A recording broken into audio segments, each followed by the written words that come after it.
अपने सारे मेरे से वंदना करे, उसके पापों में स्तुति करे, हर गाए। उसके पापों में स्तुति करे, हर गाए। उसने बनाया हमें, वो है हमारा राजा। जिसने कि हम तो वो है हमारा राजा। जिसने बनाया हमें, वो है हमारा राजा। जिसने कि हम तो वो है हमारा राजा। उसकी वजह से पूरा दुनिया वो है सबकी ताकत।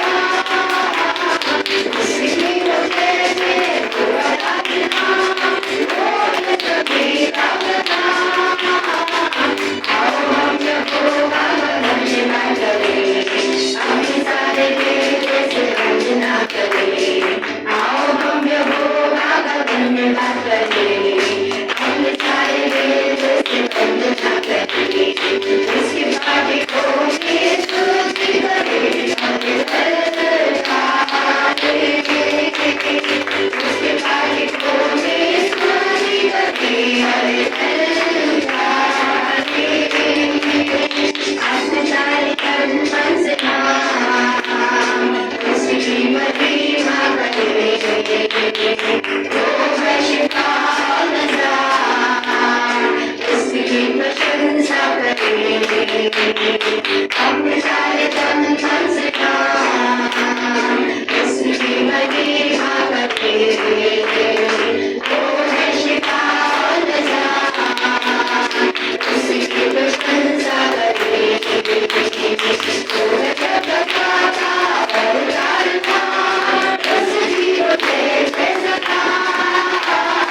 वो है जगदाता और उद्धारकर्ता, उसकी वजह से सदा। आओ भव्य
कि तेरी सही आवाज को सुनने वाला बन सकूं। जहां आप देख नहीं पा रहे, प्रभु से कहे प्रभु मेरी आंखें भी खोल कि आज मैं तेरी भलाई को जीवितों की भूमि पे देखने वाला बन सकूं। जहां आप चल नहीं पा रहे परमेश्वर के वचन में, लंगड़े हैं या धीमे हैं, कहे परमेश्वर मेरे इस लंगड़ेपन से भी मुझे स्वतंत्र कर प्रभु कि मैं तेरे वचन में दौड़ने वाला बन सकूं।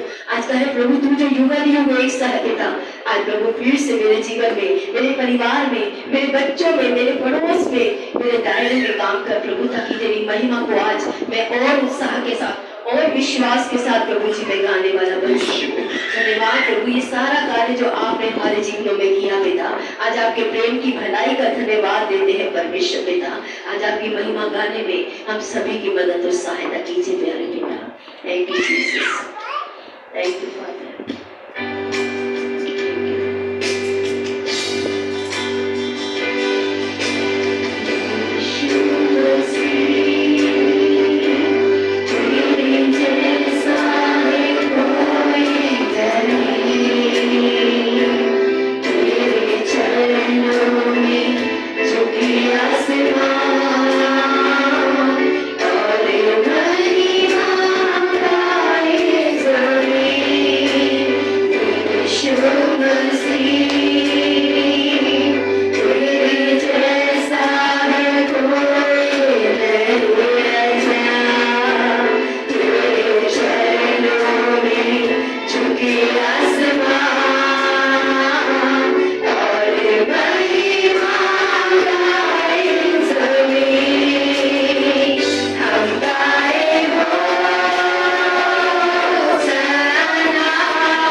ईशु दे मुझे ज्ञान अपने बर्तन बना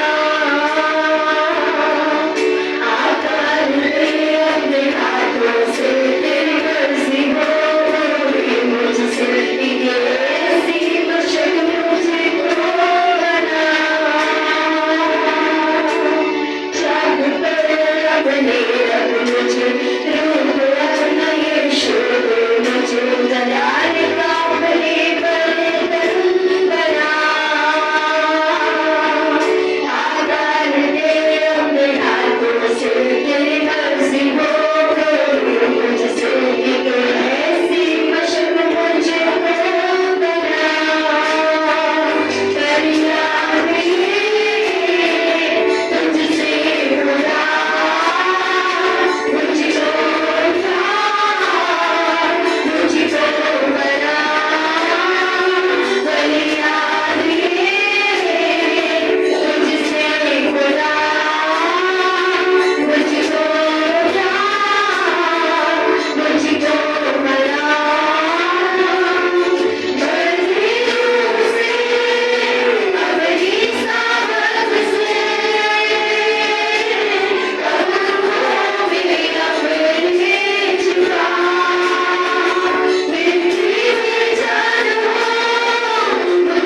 शरीरों को आज हमारे फाइनेंस वॉल की आप बनाइए पिता परमेश्वर। आज हम बनाने में कमजोर है मेरे पिता, हम संवारने में कमजोर है पिता परमेश्वर।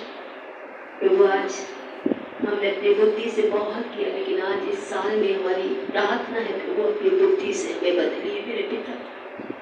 अपने ज्ञान से हमारे ज्ञान को जो अधूरा है आज पूरा कीजिए मेरे पिता परमेश्वर। आज पवित्र आत्मा का कार्य हम में और हमारे द्वारा आज बढ़ने वाला बने प्रभु, इस बात का अनुग्रह हम आपसे मांगते हैं पिता। आज आइए हमारी कमजोरियों में हमारे बल बनिए पिता, हमारी निराशा में हमारी महिमा की आशा आप बनिए मसीह जो हम में है पिता। आज हम अपने हर एक कमजोर जीवन के क्षणों को जहाँ हम विश्वास करने में प्रभु कमजोर पड़ जाते हैं पिता, हम आपकी भलाई देखने में कमजोर पड़ जाते हैं पिता, उसके लिए प्रभु क्षमा मांगते हैं पिता। आप भले हैं और आप भला ही करेंगे, ऐसा विश्वास आज हम आप पे करते हुए ये सारी बुद्धि प्रार्थना उद्धार करता यीशु मसीह के नाम से मांगते हैं, आमीन। एक बार फिर से ब्यूटी फैमिली सेंटर कलीसिया में हम आपका स्वागत करते हैं। आइए इससे पहले कि हम परमेश्वर के वचन में आगे बढ़े, हम दानों के लिए प्रार्थना करेंगे। आप में से जो लोग भी अपना दान विश्वास प्रतिज्ञा लाई है, आप उसे ऑफरिंग बॉक्स में डाल सकते हैं। आइए हम बहन सुनीता के साथ प्रार्थना में अगुवाई लेंगे।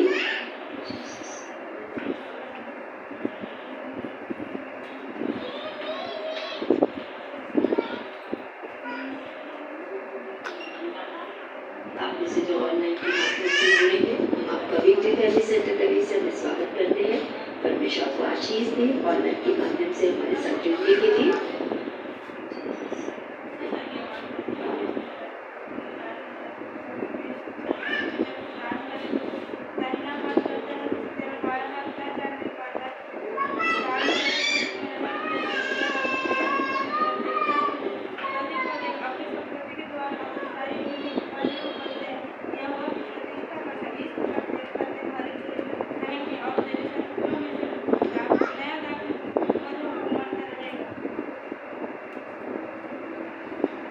वचनों के द्वारा प्रभु आज जो आपके घर में दान देते हैं प्रभु, अपने विश्वास प्रतिज्ञा देते हैं, अपने सारे दसवें से आपका आदर करते हैं प्रभु। आज आपकी प्रतिज्ञा उनमें, उनके परिवार में, उनके बिजनेस, उनकी नौकरी, उनकी सेहतों में यीशु के नाम से आज प्रकट होने वाली बने पिता।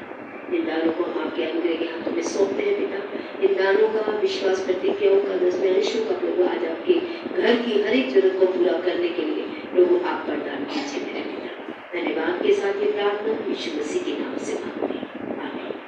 आप इसे जो देना चाहते हैं आप आगे आके दे सकते हैं।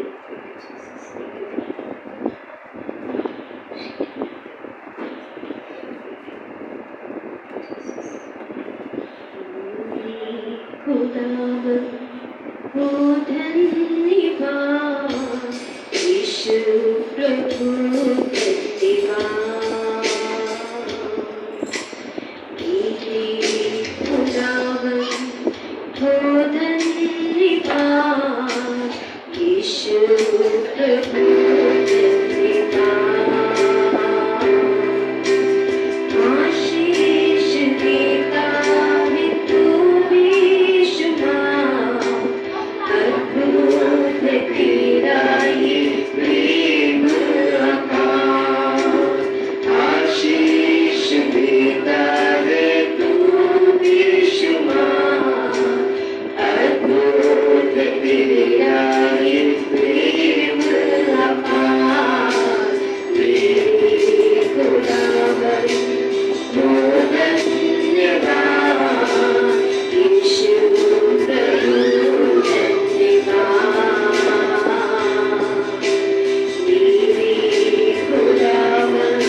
आइए इससे पहले कि हम आज के वचन में जाएं,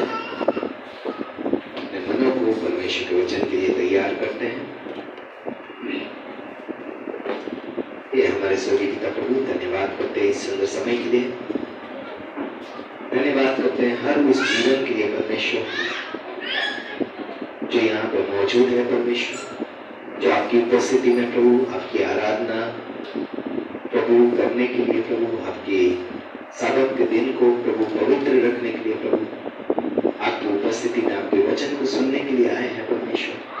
आज हमारे मनों को तैयार कीजिए यीशु मसीह के नाम से परमेश्वर। आज यीशु मसीह के नाम से प्रार्थना मांगते प्रभु, हम सभी को जहां चाहे आज ऑनलाइन ऑफलाइन जिस भी माध्यम से प्रभु हम आपके वचनों के लिए प्रभु आज जोड़ रहे हैं, हमारे मनों को तैयार कीजिए यीशु मसीह के नाम से। जैसे आपका वचन कहता है कि अच्छी भूमि आज वचन को अपने अंदर लेकर 30 गुना 60 गुना 100 गुना फल लाती है परमेश्वर। आज हम भी आपके वचन को अपने जीवन में लेकर फलवंत होने वाले बन सके, आपका वचन हमारे जीवनों में बदलाव लाने वाला बन सके, हमारी परिस्थितियों में बदलाव लाने वाला बन सके, हमारे रिश्तों में बदलाव लाने वाला बन सके, हमारी जीवन शैली में, हमारे बोलचाल में प्रभु, हमारे व्यवहारों में बदलाव लाने वाला बन सके परमेश्वर। आज प्रार्थना करते हैं हम सभी को छुइए और प्रभु आपके वचनों के द्वारा आज प्रभु हमारे जीवनों में सामर्थ का काम कीजिए परमेश्वर। आज हम सिर्फ वचन सुनने वाले ही नहीं बन सके प्रभु, आज हमें वचन पे चलने वाले मन दीजिए यीशु मसीह के नाम से। धन्यवाद करते हैं, विश्वास करते हैं आपने हमारी प्रार्थना सुनी। आप हमारे सोचने समझने और मानने से कहीं बढ़कर देने वाले परमेश्वर हैं। विश्वास के साथ धन्यवाद के साथ ये सारी प्रार्थना यीशु मसीह के नाम से मांगते हैं, आमीन। पिछले हफ्ते से हम जो देख रहे हैं, जब परमेश्वर हमें बचाए तो हमें क्या करना है? सेवा और आराधना करना है। ठीक है, परमेश्वर जब हमें बचाता है, जब हमें उद्धार के दर्शन में लाता है, तो हमें सेवा और आराधना के लिए परमेश्वर ने बचाया है, पापों से छुड़ाया है और अपने पास लाया है। अब तक हम इस सीरीज में देखते आए हैं कि जब परमेश्वर चुप रहता है तो हमें उस पर भरोसा करना है, जब परमेश्वर बोलता है तो हमें उस पर ध्यान देना है, जब परमेश्वर जो बातें हमें बोलता है हमें उसकी बातें माननी है, और जब हमारे जीवन मुश्किल लगे तो हमें परमेश्वर का सहारा लेना है, परमेश्वर के साथ सहायता के लिए परमेश्वर की ओर देखना है। और पिछले बार हमने सीरीज में समझा था कि निर्गमन सीरीज हर एक विश्वासी का जीवन शैली दिखाता है। कैसे हमने देखा था कि काला जो कि गुलामी को दिखाता है, वहां से एक अविश्वासी के जीवन में परमेश्वर काम करना शुरू करता है और हमें पापों की गुलामी में से छुड़ाता है, एक व्यक्ति को बुलाहट देता है, वो व्यक्ति हमारे पास आता है, वो व्यक्ति के द्वारा परमेश्वर हमारे जीवन में काम करता है। और अभी जो हम देख रहे हैं छुटकारा कैसे होता है, छुटकारा में परमेश्वर सामर्थ के काम करता है, जिसमें हम देख रहे हैं कि 10 विपत्तियां वो इजिप्ट पर यानी कि मिस्र पर लाया ताकि वो अपने लोगों को छुड़ा सके। और पहली विपत्ति हमने पहला चमत्कार देखा था कि कैसे परमेश्वर ने कहा कि जा अपनी लाठी को फिरौन के सामने डालना और वो सांप बन जाएगी। और हमने देखा था क्यों सांप बनाया, क्योंकि इजिप्ट यानी कि मिस्र के लोग सांप को रॉयल पावर यानी कि परमेश्वर के द्वारा दी गई अधिकार का प्रतीक मानते थे। और फिरौन राजा जो है अपने मुकुट में सांप का जो कोबरा रहता है उसका प्रतीक लेकर उसको पहनता था। और पहला हमने विपत्ति देखी, परमेश्वर ने नील नदी को मारा और नील नदी के पानी को हमने देखा था कि पूरे पूरा लहू बना दिया। और क्यों नील नदी को लहू बनाया वो भी हमने देखा, क्योंकि वो नील नदी को अपनी जीवन की डोर मानते थे, जीवन का स्रोत मानते थे, जीवन का आधार मानते थे। और परमेश्वर ने कहा कि नील नदी नहीं, मैं जो सच्चा परमेश्वर हूँ वो तुम्हारे जीवनों का आधार है। और आज भी हमने सीखा था पिछली बार कि परमेश्वर को छोड़कर हम किसी के आधार पर अपने जीवन को चलाने की कोशिश करेंगे तो हम विफल रहेंगे। आज जो है हम कोशिश करेंगे कि दूसरी और तीसरी विपत्ति आज हम कहानी शुरू होती है जब हम परमेश्वर के वचन को पढ़ते हैं।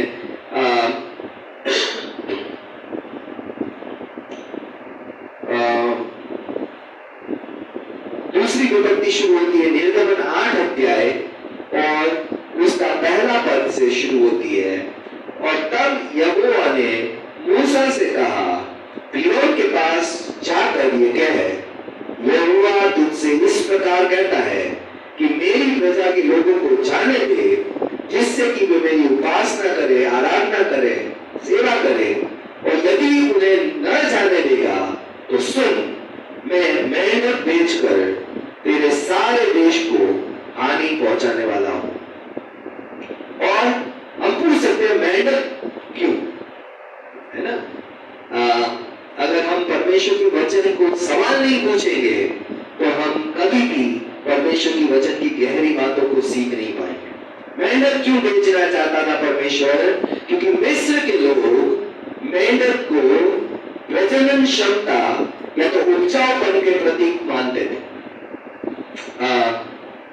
आप में से अगर पता हो किसी को तो मेंढक जल्दी से मेंढकों को पैदा करते हैं। और मिस्र के लोग मानते थे कि अगर हमें ज्यादा बच्चे चाहिए या तो जल्दी बच्चे चाहिए तो हमें मेंढकों की पूजा करनी है, क्योंकि मेंढक जो है वो प्रजनन क्षमता या तो उपजाऊपन को ताकत देता है। ठीक है? और परमेश्वर ने कहा, अगर तुम मुझे मेरे लोगों को नहीं जाने दोगे तो मैं तुम्हारे पूरे देश को मेंढकों से भर दूंगा। और वही मेंढक जिसकी वो पूजा कर रहे थे, वही मेंढक जिससे वो सोच रहे थे कि हमारे ज्यादा बच्चे होंगे, हम ज्यादा फलवंत होंगे, हम भर जाएंगे, हम ज्यादा लोग हो जाएंगे, ज्यादा बड़ी प्रजा ताकतवर हो जाएंगे, उसी मेंढक को परमेश्वर ने बोला, मैं तुम पर अभिशाप बना के भेजूंगा। और नील नदी में मेंढक नॉर्मली रहते थे और परमेश्वर ने बोला, मैं पूरे देश पर मेंढकों का अभिशाप भेजूंगा। वो नील नदी से बाहर आकर तुम्हारे घरों में, तुम्हारे बिस्तरों में, तुम्हारे बेडरूम में, तुम्हारे नौकरों के घरों में, तुम्हारे ऊपर, आज हम बोल सकते हैं कि हमारे किचन में, हमारे बर्तनों में, हमारे टॉयलेट बाथरूम में, सब जगह भर जाएंगे। और परमेश्वर ने इतने मेंढक लाए कि उनके सारे स्थान मेंढक ही मेंढक हो। हम शायद आज जब पढ़े तो हम ये नहीं समझ सकते कि इतने मेंढक आने पे हमारी लाइफ क्या हो जाएगी। इसको समझाने के लिए मैं एक थोड़ा एग्जाम्पल का उपयोग करना चाहूंगा। जब हम हाई स्कूल में होते थे तो बायोलॉजी यानी कि जीव विज्ञान के प्रयोगों में आता था कि मेंढक को हमें पहले बेहोश करना सीखना है और फिर मेंढक को हमें चीर कर उनके फेफड़ों को, उनके जो अंग है, क्योंकि मेंढक एक ऐसा प्राणी है जिसका अंदर का सिस्टम हमारे जैसा है, जैसे हमारे फेफड़े होते हैं, लंग्स होते हैं और हमारी पाचन शक्ति का लिए अलग अलग चीजें होती है, वही मेंढकों में होती है। तो जो बायोलॉजी पढ़ता था उसको मेंढक चीरने का एक एग्जाम्पल या तो एक प्रयोग करवाते थे। उसमें पहले मेंढक को बेहोश कर दिया जाता था ताकि जब उसको चीरा जाए तब वो इधर उधर भागने ना लगे। और बायोलॉजी की क्लास में ऐसा एक एग्जाम्पल शुरू हुआ, लेकिन बच्चे नए थे, उनको मेंढक को कितना क्लोरोफॉर्म देना है, कितना डोज में देना है, वो नहीं पता था। उन्होंने सोचा थोड़ा हो गया, मेंढक बेहोश होने लगा, उनका काम हो गया और वो अपना चीर-फाड़ शुरू करने लगे। जैसे ही चीर-फाड़ शुरू हुई, मेंढक को जो पूरा सोया नहीं था वो अचानक से उठकर उसी खूनी हालत में कूदने फांदने लगे और पूरे क्लास में भगदड़ मच जाती है, क्योंकि एक मेंढक को, वो भी चीरे हुए मेंढक को पकड़ना है, उसको फिर से क्लोरोफॉर्म देकर सुलाना है। पूरी क्लास जो है तितर बितर हो जाती है।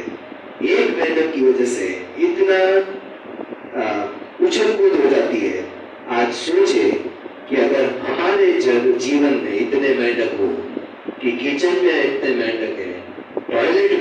मेंढक है, बेडरूम में इतने मेंढक है, बैठने जाएंगे तो वहां पे मेंढक भरे हुए हैं, और लेटने जाएंगे वहां पे मेंढक भरे हुए हैं। जाएंगे तो जाएंगे क्या, करेंगे तो करेंगे क्या, ना हम खाना बना सकते हैं क्योंकि खाना में किचन में पूरे मेंढक भरे पड़े हैं। और इस तरीके की विपत्ति से परमेश्वर ने उनको मारा, और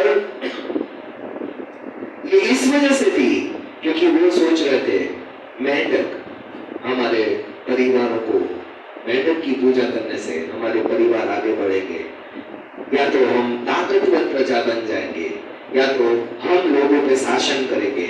आज हर जीवन को पता है कि जितना बड़ा उसका परिवार है उतना ही ज्यादा उसकी परिवार ताकतवर है, उतना ही ज्यादा वो जो है।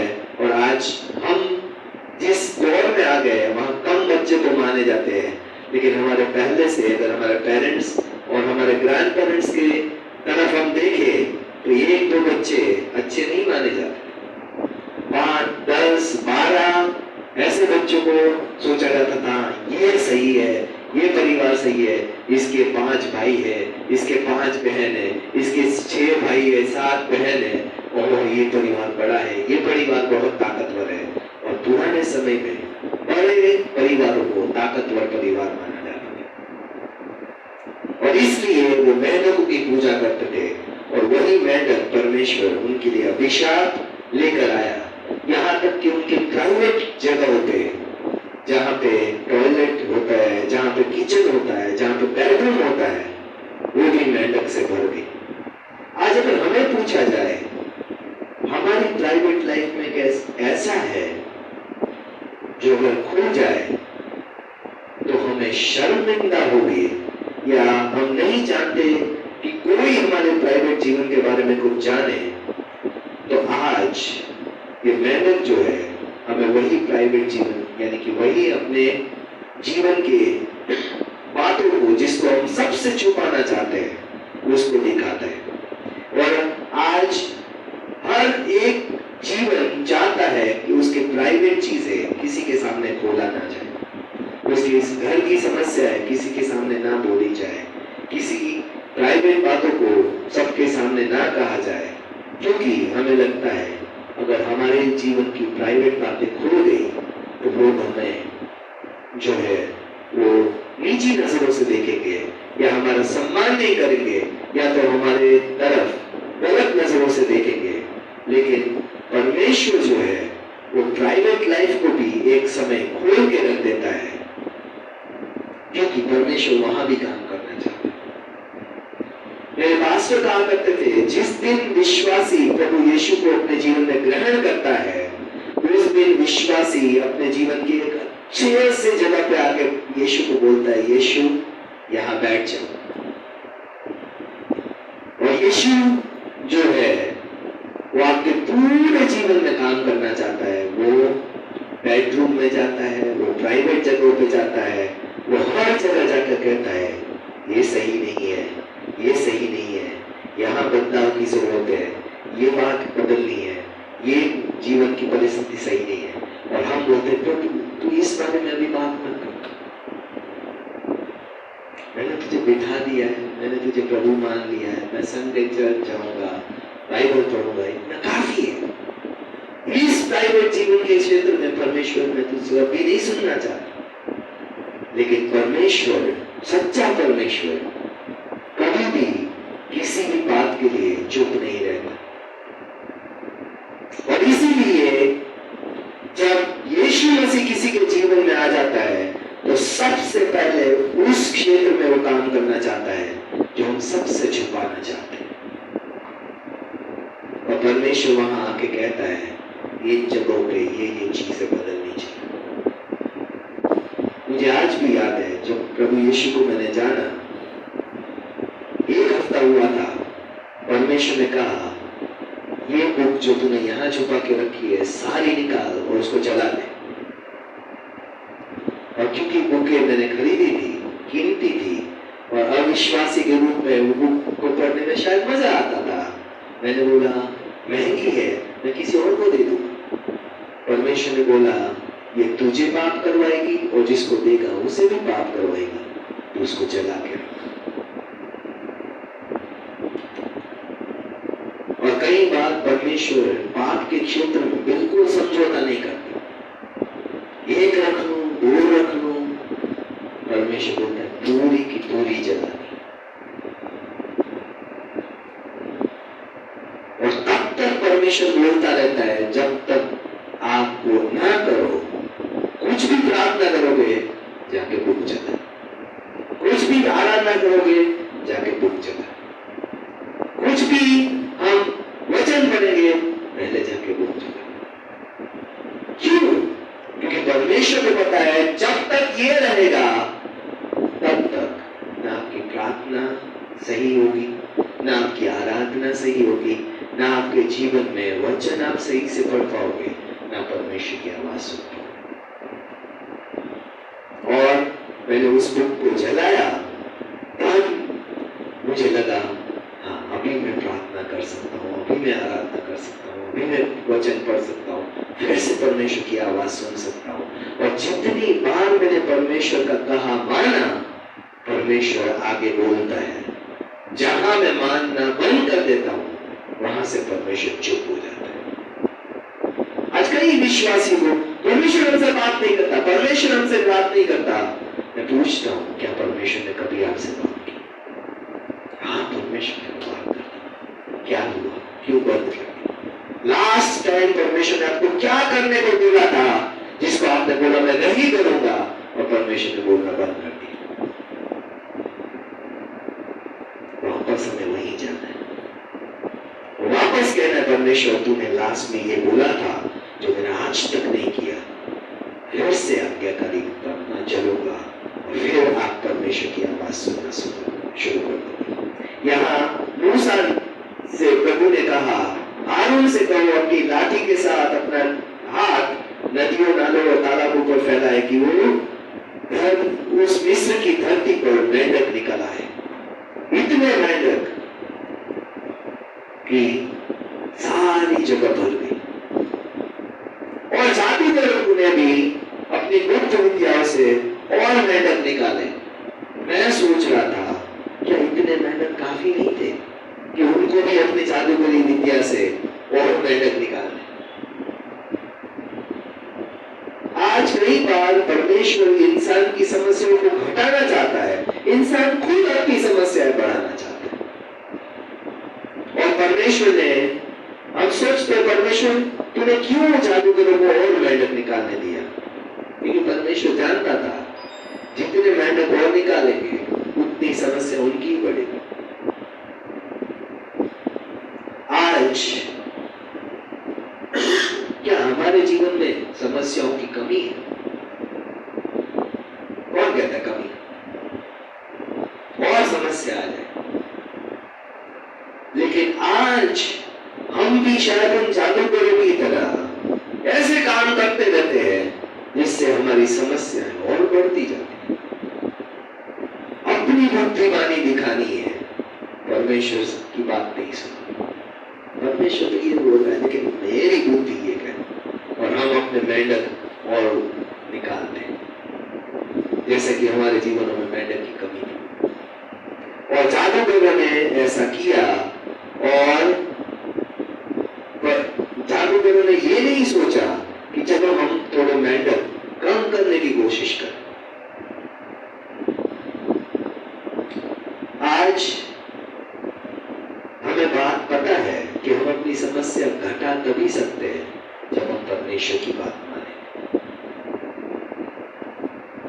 अगर हमने नहीं मानी तो हम अपने जीवनों में मेंढक बढ़ा रहे हैं। और इसलिए उन्होंने मूसा और हारून को बुलाया और कहा प्रभु से विनती करो कि मेरे और मेरे लोगों के बीच से इन मेंढकों को हटा दे, तब मैं तेरे लोगों को जाने दूंगा और वो लोग प्रभु के लिए बलिदान चढ़ा सके। आज हमारे यहाँ पता नहीं मेंढकों को कोई खाता है कि नहीं खाता, लेकिन जब मैं सिंगापुर गया तो मेंढक की जो लंबी टांग होती है उसका सूप बनता है। और क्योंकि हम जिस बैकग्राउंड से आते हैं, हमें वो मेंढक देख के ही चिढ़ मच जाती है और वहां पे वो मेंढकों की टांगों का सूप बनाते थे। और मैंने सोचा प्रभु अगर ये लोग अगर इजिप्ट में होते तो शायद मेंढक की दो टांगे तोड़कर सारे सूप बना लेते। लेकिन आज वो शायद इतने मेहनत थे कि वो टांगे का सूप बनाते तो भी बहुत ज्यादा थे। आज हमारी जीवन की समस्याएं बहुत ज्यादा है और आज हमें परमेश्वर के पास जाकर कहना है परमेश्वर मैं तेरी बात मानूंगा ताकि मेरे जीवन की ये मेंढकें दूर हो सके, ताकि मेरे जीवन की ये समस्याएं दूर हो सके। और जब उसने फेरों ने कहा कि मैं परमेश्वर की बात मानूंगा, तेरे लोगों को जाने दूंगा, तू मेंढक हटा दे, परमेश्वर ने मेंढक हटा दी। आज हमें क्या करने की जरूरत है अपनी समस्याओं को हटाने की? सिंपल सी बात है, अपने घमंड को छोड़कर परमेश्वर के पास जाकर कहना है प्रभु मैं नहीं हटा सकता ये समस्या है, ये मेंढक मेरे जीवन के लिए बहुत बड़ी प्रॉब्लम है, तू हटा दे, मैं तेरी बात मानूंगा। सोचो अगर फिरौन की प्रार्थना सुन ली गई, आपकी और मेरी क्यों नहीं सुन ली जाए?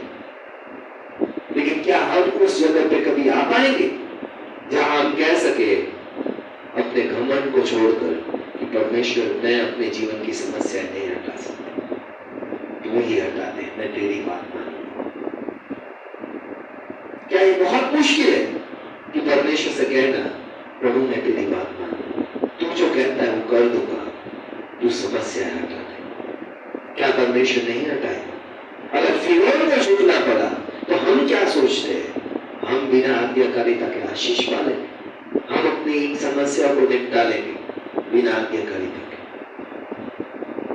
आज हम सभी को ये मेंढक याद दिलाते हैं कि हमारा भरोसा किस पर है। हम मेंढक पैदा कर सकते हैं लेकिन मेंढक को हटा नहीं सकते बिना आज्ञाकारिता के, बिना पश्चाताप के, बिना परमेश्वर के पास आए कहे कि परमेश्वर तू हटा दे, मैं तेरी बात मानूंगा। और जब पूछा गया फिरौन से कब चाहता है कि तू परमेश्वर ये मेंढक हटा दे, और मैं अगर फिरौन होता मैं सोचता अभी के अभी, कितने टाइम से प्रॉब्लम चल रही है, अभी क्या अभी हटा? फिरौन बोलता है कल सुबह हटने चाहिए। और मैं सोचता हूं आधा दिन या पूरा दिन क्यों हम मेंढक हैं? क्यों हम बोले कल ये करेंगे, कल आज्ञाकारिता में जाएंगे, कल परमेश्वर ये मेंढक हटा दे, जबकि आज और अभी परमेश्वर ये कर सकता। कई लोग, कई विश्वासी कल पर टालने में बहुत माहिर होते हैं। कल से प्रार्थना करूंगा, कल से ये सुसमाचार प्रचार करूंगा, कल से ये आज्ञा मानूंगा, कल से बाइबल पढ़ूंगा, कल से टाइम से उठूंगा, कल आता ही आता है। और उसने बोला कल से प्रभु ये समस्या है। और आज हमें समझना है कि अगर आज्ञाकारिता में चलना है तो आज और अभी से चलना जरूरी है। आज मेंढक जा सकते हैं अगर हम कहें प्रभु आज ही से मैं इस समस्याओं को आज्ञाकारिता के द्वारा हटाने चाहता हूं। और यहाँ पे वचन कहता है कि मेंढक हटे, मरने लगे और उन्होंने उनके ढेर के ढेर जमा कर दिए, पूरी जमीन बदबूदार हो गई। आज ये मत सोचिए कि आज्ञा ना मानकर मेंढक के समस्याओं के खत्म होने से बदबू हट जाएगी। बदबू तो फिर भी नहीं, क्योंकि बदबू हमें याद दिलाती है कि हमने परमेश्वर की बात मानने में देरी की। यहाँ पे फिरौन ने भी परमेश्वर की बात मानने में देरी की थी, पूरी जमीन बदबूदार हो गई क्योंकि मेंढक के ढेर लग गए, मेंढक सारे मर गए, लेकिन बदबू और उसके ढेर इजिप्ट को हटाने पड़े। और परमेश्वर ने सारी बातों को हटा दिया। ना सिर्फ विपत्ति की शुरुआत परमेश्वर के हाथ में है, विपत्ति का अंत भी परमेश्वर के हाथ में।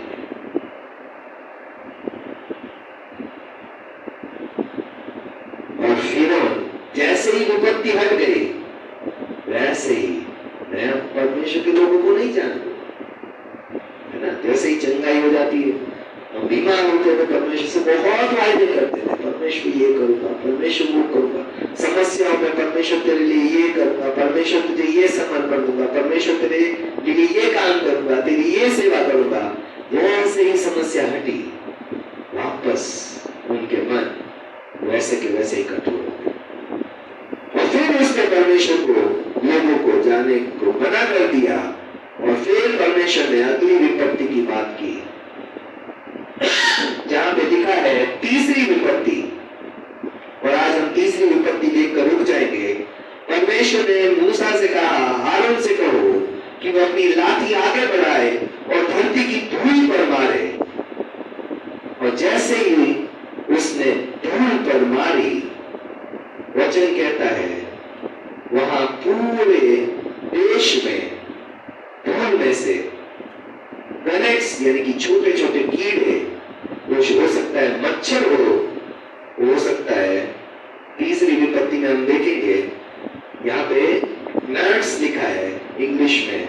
gnats के इतने सारे टाइप्स होते हैं, कम से कम 5-6 टाइप होते हैं, जिसमें एक मच्छर होते हैं, जिसमें एक अलग अलग टाइप के कीड़े होते हैं जो उड़ने वाले कीड़े होते हैं। और परमेश्वर ने सारी धूल में से सारे कीड़े बना दिए, और वचन कहता है जैसे ही वो धूल पर मारा, वो सारे कीड़े बन गए छोटे छोटे, और इंसानों और जानवरों सब पर छा गए। आज परमेश्वर ने धूल को भी मनुष्य के लिए, इजराइल इजिप्शियन के लिए समस्या का कारण बना दिया। हम और आप जहां से भी आते हैं, मोस्टली हमारे यहाँ मिट्टी को बहुत कीमती माना जाता है, क्योंकि हमारा देश खेती प्रधान देश है। हर एक जगह की मिट्टी अलग अलग होती है। तो मेरी बेटी पढ़ रही थी, कौन सी जगह में इंडिया में कौन से कलर की मिट्टी होती है, यहाँ काली मिट्टी होती है, यहाँ लाल मिट्टी होती है, यहाँ पे ये मिट्टी होती है, यहाँ पे ये मिट्टी होती है, और उसमें वो फसल होती है जो सिर्फ उसी मिट्टी में हो सकती है।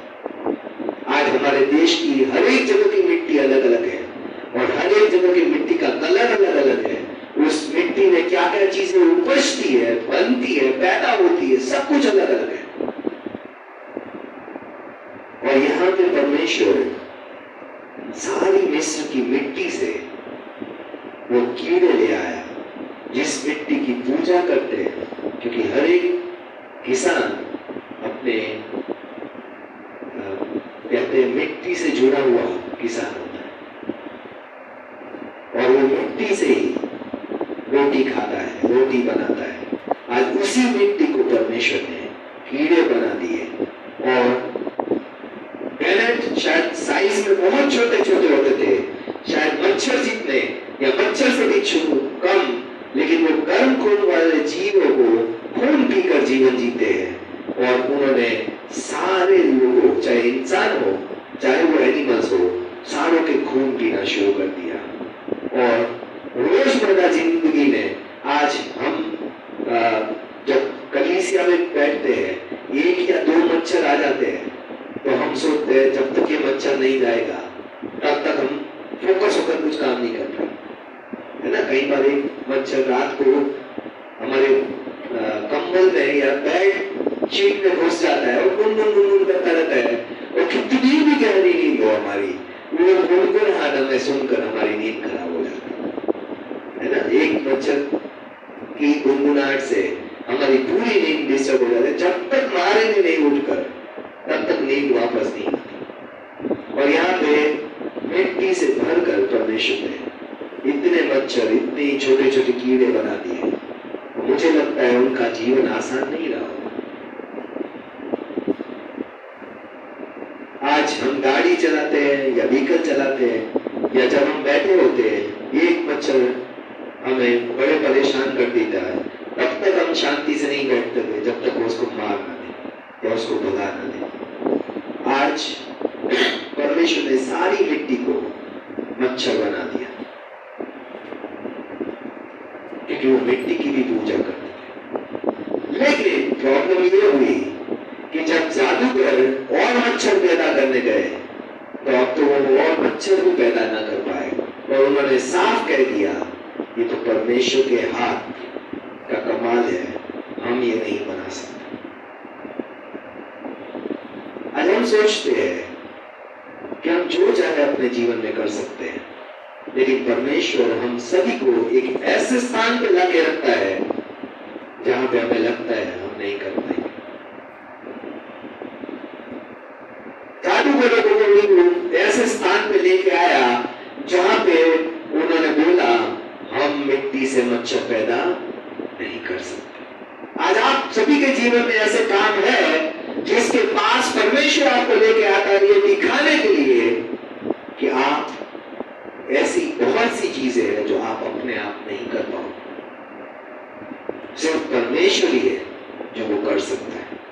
आज हर इंसान को परमेश्वर एक सीमा तक लाकर वो सीमा दिखाता है कि तू ये नहीं कर सकता और तुझे मेरी सहायता चाहिए, तुझे मेरे पास आना पड़ेगा अगर तू ये करना चाहता है। क्योंकि सभी समझ गया, इवन फिरौन भी समझ गया कि ये तो परमेश्वर के हाथ का कमाल है। इंसान जादूगर चाहे कितना भी ताकतवर हो वो नहीं कर पाएंगे। और जब परमेश्वर ने बोला सुबह तड़के उठना और फिरौन के सामने उपस्थित होना, ठीक उस समय जब वो पानी की ओर आ रहा है तो उसे कहना प्रभु यूं कहता है तीसरी बार मेरे लोगों को जाने दे ताकि वे मेरी सेवा कर सके। यदि तू मेरे लोगों को नहीं जाने देगा तो मैं तेरे और तेरे सेवकों पर कीड़े मकोड़े भेज दूंगा। मिस्रियों के घर कीड़े मकोड़ों के झुंड से भर जाएंगे और वो जमीन भी जहां वो रहते हैं उनसे भर जाएगी। लेकिन यहां से परमेश्वर एक अलग चीज करता है, वो अपने लोगों को कीड़े मकोड़ों से बचा लेते हैं। आज हम सोचते हैं सारे संसार पर प्रॉब्लम्स आना तय है, परमेश्वर अपने लोगों को बचाना चाहता है। परमेश्वर अगर आप देखोगे सोदोम और गमोरा के नाश करते टाइम लूत उसकी पत्नी और उसकी 2 बेटियों को बाहर निकालना जानता था इससे पहले कि वो सोदोम और गमोरा का नाश करे। आज ये मत समझिए कि हम सारों के साथ, क्योंकि सारे पापी है, हम नाश हो जाएंगे। परमेश्वर अपने आज्ञा मानने वाले लोगों को समस्याओं से बचाना जानता है। लेकिन अगर हम भी उन्हीं की तरह पाप के जीवन जीना चाहेंगे, हम भी उन्हीं की तरह झूठ बोलना चाहेंगे, हम भी उन्हीं की तरह काम चोरी करना चाहेंगे, हम भी उन्हीं की तरह गलत चीजों में शामिल होना चाहेंगे, तो परमेश्वर हमें उस प्रॉब्लम से नहीं बचाएगा। क्योंकि वचन कहता है संसार के सदस्य बनना या नहीं बनना, नहीं बनना है। क्योंकि अगर बनेंगे तो संसार जो परमेश्वर के न्याय का सामना करेगा, हम भी परमेश्वर के न्याय का सामना करेंगे। और आज परमेश्वर के न्याय से हमें डरना है और परमेश्वर के न्याय से डरते हुए हमें कहना है चाहे सब झूठ बोले मैं नहीं बोलूंगा, चाहे सब चोरी करे मैं नहीं करूंगा, चाहे सब गलत तरीके से कमाए मैं नहीं कमाऊंगा, चाहे सब गलत तरीके से नौकरी पाए मैं नहीं पाऊंगा। और जब हम ये कहते हैं तो हम अपने आप को संसार से भी अलग करते हैं और परमेश्वर के न्याय से भी अपने आप को बचा लेते हैं। यहां पे परमेश्वर ने वो कीड़े मकोड़े के झुंडों से अपने लोगों को बचा लिया, क्योंकि वो अपने लोगों को बचाना चाहता है। आज आप अगर सोचोगे कि हमारे परिवार के अविश्वासियों पे एक विपत्ति आती है और वो विपत्ति हमें नहीं छूती,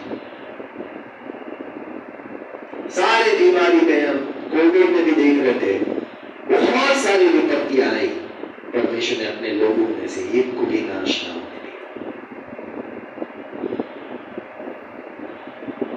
परमेश्वर जानता है कि कैसे अपने लोगों को बचाना, लेकिन हमें ये बात याद रखना है, हमें अपने आप को संसार से दूर रखने का चुनाव खुद करना है। तीसरी विपत्ति दिखाती है कि परमेश्वर धूल या मिट्टी को भी हमारे जीवन में समस्या बना सकता है। और परमेश्वर आज्ञाकारिता की वजह से हमें संसार से अलग करके हर न्याय से, हर विपत्ति से भी बचा सकता है। और आज हमें ये दोनों बातें याद रखनी है। दूसरी विपत्ति से हमें ये देखना है कि हमारा प्राइवेट लाइफ, हमारा निजी जीवन कैसा है। क्या हमारा निजी जीवन भी परमेश्वर के सामने आज ग्रहण योग्य है या नहीं। आज दूसरी विपत्ति में हमने देखा कि वो मेहनत जो कि उपजाऊपन का प्रतीक माने जाते थे, वही मेंढक ने उनके जीवन में समस्या कर दी। और फिर उन्होंने जैसे ही बात मानी कि मैं परमेश्वर की बात मानूंगा, मेंढक को परमेश्वर ने हटा दिया। आज हमें भी अपने जीवन में आज्ञाकारिता से हर समस्या को अपने जीवन में हटाना है। और आज हमने तीसरी विपत्ति को देखा जहाँ धूल मिट्टी से परमेश्वर ने मच्छर या तो कीड़े मकोड़े बना दिए और अपने लोगों को उन मच्छरों, उन कीड़े मकोड़े से अलग रखा, ताकि परमेश्वर दिखा सके कि मैं जानता हूं कि कैसे अपने लोगों को जो मेरी आज्ञा मानते हैं विपत्तियों से बचाना। आज हम भी परमेश्वर के सामने आए और परमेश्वर से कहें, प्रभु आज मेरे प्राइवेट जीवन में, मेरे प्राइवेट लाइफ में आज कुछ ऐसा है जो परमेश्वर दिखा रहा है, परमेश्वर को अच्छा नहीं लगता। जैसे मैंने अपने जीवन की किताबों की बात की, आज परमेश्वर भी आज हो सकता है कुछ ऐसी बात करता चाहता है जो उसको अच्छा नहीं लगता। आज हमारे जीवनों से वो हटाना चाहता है। हो सकता है वो आदत हो सकता है वो चीज हो सकता है वो बात हो सकता है वो रिश्ता हो जो परमेश्वर के वचन के विरोध में हो सकता है वो कोई भी अनाज्ञाकारिता हो जिसकी वजह से परमेश्वर हमारे जीवन में बात करना बंद कर चुका। आज हम वापस जाकर परमेश्वर से कहे, प्रभु मैं तेरी आज्ञा मानूंगा और आज अपने जीवन की समस्याओं को हटाऊंगा। आज परमेश्वर से कहे, प्रभु आज मेरे जीवन में जो जो समस्या है, आज प्रभु अगर वो अनाज्ञाकारिता की वजह से तो तू मुझे दिखा कि कौन सी बातें मैंने तेरी नहीं मानी जिसकी वजह से ये समस्या मेरे जीवन में आज तक बनी हुई है, हटी नहीं है। आज प्रभु मैं फिर से जैसे फिरौन ने अपने आप को कहा था, प्रभु मैं तेरी बात मानूंगा, ये समस्या हटा दे। आज अगर हमारे जीवन में परमेश्वर ऐसी बातें दिखा रहा है तो हम परमेश्वर के सामने खड़े होकर कहें, प्रभु आज मैं भी तेरी बातें मानना चाहता हूँ, वो करना चाहता हूँ जो तूने कहा है मुझे हटाना है, तूने कहा है मुझे करना है प्रभु, ताकि मैं अपने जीवन की समस्याओं से आजादी पा सकूं। परमेश्वर आज हो सकता है आप ऑनलाइन के माध्यम से जुड़े हैं, परमेश्वर आपके जीवन की उन पापों को, उन गलतियों को, उन बातों को, उन चीजों को दिखा रहा है जिसको चाहता है परमेश्वर कि आप हटाएं, जलाएं, खत्म करें अपने जीवन से, अपने परिवार से, अपने घर से बाहर फेंक दें। आज जो जो चीजें परमेश्वर कह रहा है, आज अगर हमें अपने जीवन के मेंढकों को हटाना है, अगर हमारे जीवन की समस्याओं को खत्म करना है, तो हमें परमेश्वर की आज्ञाकारिता में चलना होगा। आज हम उस स्थान पे आए, कहें परमेश्वर आज तू हटा मेरी समस्या है और मैं तेरी आज्ञा मानूंगा परमेश्वर। और आज अगर हमारे जीवन में भी जैसे इस मच्छरों के द्वारा समस्या खड़ी हो गई थी, आज छोटी छोटी बातें हैं लेकिन परमेश्वर दिखा रहा है कि आज हमने सोचा था ये तो मिट्टी है, इससे क्या समस्या होगी, आज उससे भी हमारे जीवनों में समस्या होगी। आज छोटी छोटी बातें हैं लेकिन हमारे जीवनों में बहुत समस्या को कारण बनी हुई है। आज परमेश्वर से कहे, प्रभु मुझे अपने जीवन के मच्छरों जैसी समस्याओं को भी हटाना है प्रभु। आज प्रभु तू जानता है कि कैसे मैं तेरा लोग, मैं तेरी प्रजा बनकर इन समस्याओं से तू मुझे छुड़ा प्रभु, अलग रख प्रभु, आज इन समस्याओं से बचा। और आज परमेश्वर से कह, प्रभु आज मैं तेरी शरण में आना चाहता हूं परमेश्वर। विश्वास के साथ प्रभु की तेरी आज्ञा मानने से मेरे जीवन में सुरक्षा आएगी। प्रभु आज आइए परमेश्वर से बात करें, परमेश्वर से कहें, परमेश्वर जिस बारे में हमसे बात करना चाहता है परमेश्वर से आज उस बारे में बात करें। परमेश्वर आपकी मन की आवाजों को सुनना चाहता है, जैसे उसने आपको अपने मन की आवाज आपके मन तक पहुंचाई। आज हम भी अपने मनों को, मुंह को खोलकर अपनी आवाज से, अपने समर्पण, अपनी आज्ञाकारिता, अपनी पश्चाताप, आज जो जो बातें परमेश्वर हमें कह रहा है आज हम परमेश्वर के मन तक पहुंचाने वाले बन सके। आइए इस समय अर्चना के साथ प्रार्थना के समय में जाएंगे और परमेश्वर से सहायता मांगेंगे कि प्रभु हमारी सहायता करें।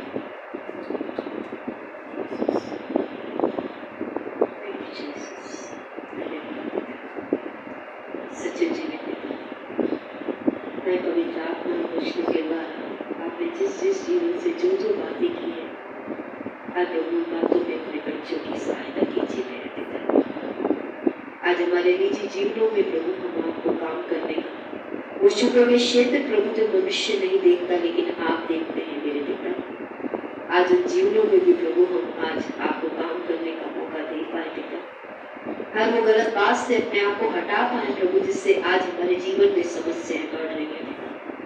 जैसे जादूगरों ने भी प्रभु मेंढकों को बड़ा बनाकर समस्याओं को बढ़ाया पिता परमेश्वर, हम अपनी अनाज्ञाकारिता के द्वारा पिता आज अपने जीवनों में प्रभु आज समस्या बढ़ाने वाले ना बने पिता।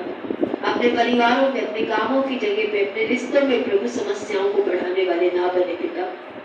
आज इसके लिए प्रभु मेरी और कलीसिया की सहायता कीजिए प्यारे पिता। जैसे प्रभु आज आपने मिट्टी को प्रभु जो कुछ नहीं है हर एक कण को आज प्रभु कीड़े मोड़ बनाकर उन पे प्रहार करवाया पिता परमेश्वर। आज प्रभु जिन बातों को हम कुछ नहीं समझते लेकिन वो भी समस्याएं बन जाती है प्रभु, लेकिन केवल आज्ञाकारिता है पिता परमेश्वर तो उन समस्याओं से हमें बचा सकती है मेरे पिता। आज मैं अपने लिए कलीसिया के लिए ऑनलाइन में उपस्थित इस समय आने वाले समय में जितने जीवन प्रभु आज इन वचनों के द्वारा आपसे सहायता प्राप्त करेंगे, आज हमें भी अपने जीवन की छोटी छोटी बातों को प्रभु आज आज्ञाकारिता में लाने में मदद और सहायता कीजिए। आज जिन बातों को हम तो सोचते हैं कुछ नहीं होगा लेकिन वही बातें हमारे जीवनों में, वही शब्द हमारे जीवन में, वही व्यवहार हमारे जीवन में, वही सोचे हमारे जीवन में आज प्रभु गलत बातों को न्योता दे देती है मेरे पिता। आज मुझे और कलीसिया को छोटी छोटी बातों से भी डील करने में मदद और सहायता कीजिए प्यारे पिता। क्योंकि प्रभु आपका वचन कहता है छोटी छोटी डोंगियां पिता बड़ी दीवारों को गिरा देती है मेरे पिता। आज छोटी छोटी बातें प्रभु, छोटी छोटी नामाफियां पिता परमेश्वर, छोटी छोटी प्रभु आज गलत शब्दों का उच्चारण पिता जो हमें कुछ नहीं लगता पिता लेकिन आपकी ओर से गलत है पिता, हमारे जीवनों में समस्याओं को लेकर आता है पिता। आज उन बातों को हमारे जीवनों से, हमारे व्यवहारों से, हमारे समर्पणों से हटाने में हमारी मदद और सहायता कीजिए प्यारे पिता। पवित्र आत्मा हर बार जब हम ऐसी बातों में जाएं आपकी आत्मा हमें एहसास दिलाने वाला बने ताकि उन बातों को छोड़े और आशीषों और सुरक्षा का अनुभव करें मेरे पिता। धन्यवाद के साथ प्रभु मैं अपने आप को कलीसिया को आपके अनुग्रह के हाथों में सौंपते हुए ये सारी वित्तीय प्रार्थना उद्धार करते यीशु मसीह के नाम से मांगते हैं, आमीन। आप सभी को जय मसीह की। विक्ट्री फैमिली सेंटर कलीसिया में हम आप सभी का स्वागत करते हैं ऑनलाइन के माध्यम से। आप जो आज हमारे साथ जुड़े हैं हम आपका भी धन्यवाद देते हैं। इसी तरीके से हर एक संडे को 10:30 बजे से आप हमारे साथ जुड़े। God bless you.